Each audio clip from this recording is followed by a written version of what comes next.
నెయ్యి upma fraction of సెకండ్స్లో ready అయిపోతుంది. ఫస్ట్ కొంచెం నెయ్యి 2 టీ స్పూన్ నెయ్యి తీసుకోవాలి.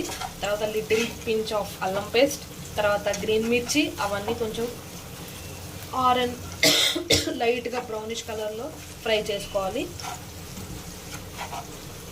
చూడండి. దాని తర్వాత గ్రీన్ లీవ్స్ యాడ్ చేసుకోవాలి, కర్రీ లీవ్స్.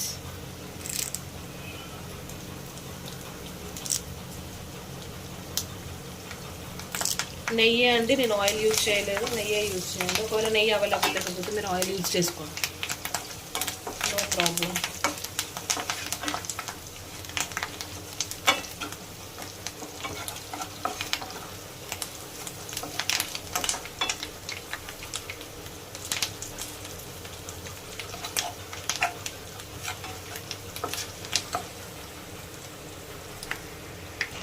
ఇప్పుడు నార్మల్ అయిపోయాక ఇందులో కొంచెం వాటర్ యాడ్ చేసుకోవాలండి. ఎక్కువ వద్దు, మీ ఉప్మా రవ్వని బట్టి, మీకు మెత్తగా కావాలంటే మెత్తగా, లేకపోతే హార్డ్లీ కావాలంటే హార్డ్గా, దాన్ని బట్టి ఆ క్వాంటిటీలో వాటర్ యాడ్ చేసుకోండి.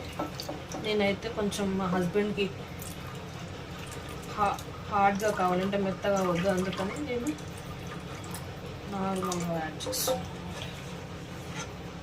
మళ్ళీ ఇది వేడయ్యాక కలుపుతాం.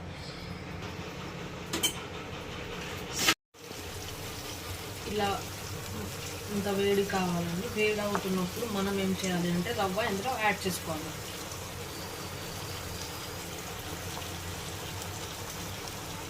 గ్యాస్ సిమ్లో పెట్టుకోవాలండి.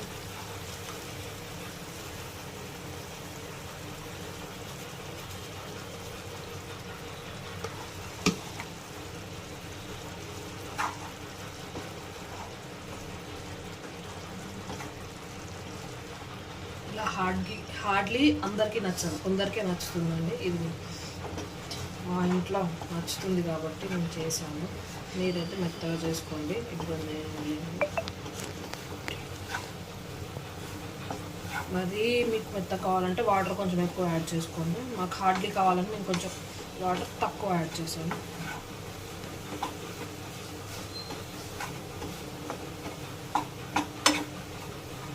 మెత్తగా ఇష్టపడే వాళ్ళు కొంచెం వాటర్ లిక్విడ్ క్వాంటిటీ పెంచండి, ఆటోమేటిక్ మెత్తగా అయిపోతుంది. మెత్తగా కావాలి అనుకున్న వాళ్ళు కొంచెం వాటర్ క్వాంటిటీ పెంచండి, ఆటోమేటిక్ అప్పుడు మెత్తగా అయిపోతుంది. హార్డ్లీ కావాలన్న వాళ్ళు కొంచెం వాటర్ క్వాంటిటీ తక్కువ వేసుకోండి.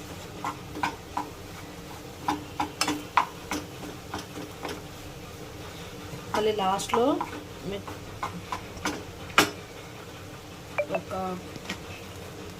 ఒక పించ్ ఆఫ్ నెయ్యి యాడ్ చేసుకోండి. అంటే ఇష్టం ఉన్న యాడ్ చేసుకోండి, లేదంటే లేదండి. మా ఆయనకి ఇష్టం కాబట్టి నేను యాడ్ చేస్తున్నాను.